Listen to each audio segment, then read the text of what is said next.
alternator, new one, remanufactured in this 2012 Chrysler Town & Country.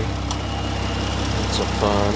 Gotta do it from underneath and remove the AC compressor, hanging out of the way.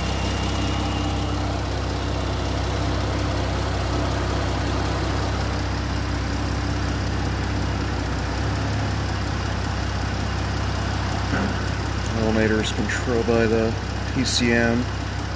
Varying the duty cycle for your charge and output voltage.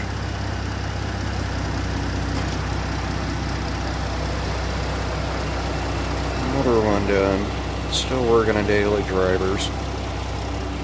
Besides school buses and diesel engines and everything else.